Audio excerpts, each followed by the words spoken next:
Pada hari Minggu pagi, seperti biasanya, Ajit bermain sepeda di seputar komplek rumahnya dan tentunya Ajit sudah berpamitan dan meminta izin kepada ibu. Ketika asyik bersepeda, Ajit melihat sesuatu. Tampaknya itu adalah sebuah buku berwarna putih yang tergeletak di bawah kursi taman di pinggiran jalan. Dan benar, benda itu adalah sebuah buku yang mungkin milik seseorang yang terjatuh di saat dia sedang duduk di kursi taman ini.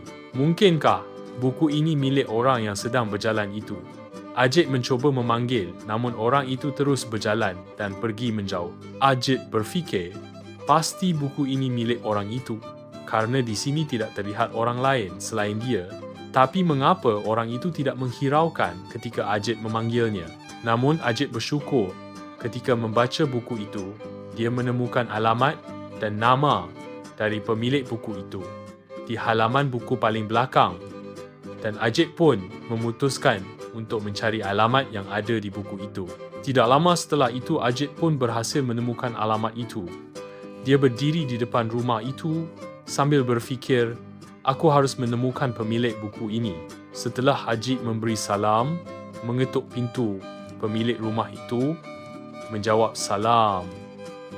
Assalamualaikum. Waalaikumsalam.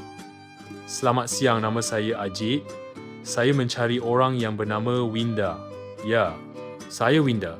Alhamdulillah, saya ingin mengembalikan buku ini yang saya temukan di taman. Saya melihat ada nama dan alamat di buku ini. Oh, ya, benar. Ini milik saya. Ajit, kamu baik sekali kakak. Sangat berterima kasih kepadamu. Sama-sama, Kak Winda. Tadi sebenarnya waktu di taman, saya memanggil kakak.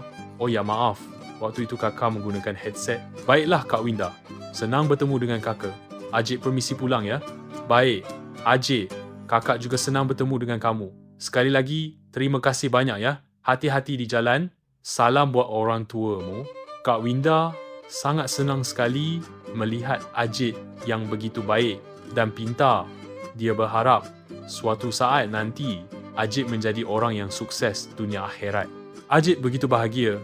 Hari ini, dia bisa berbuat baik untuk orang lain sambil bersepeda menuju pulang ke rumah di berucap, terima kasih Tuhan.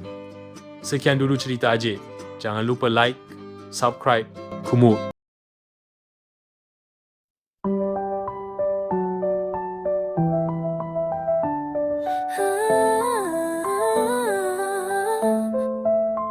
Hari ini hari yang cerah.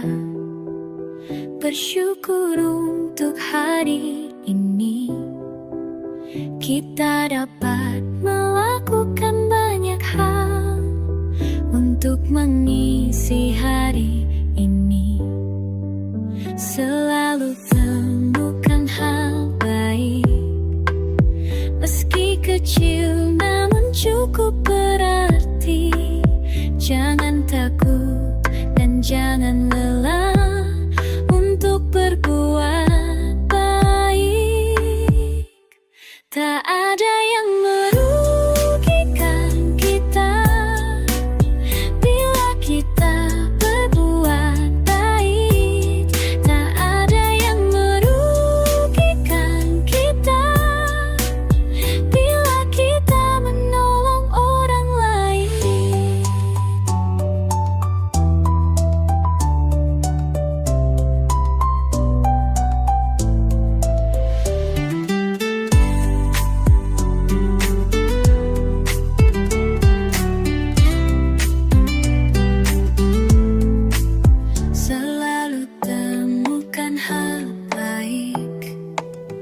Meski kecil namun cukup berarti. Jangan takut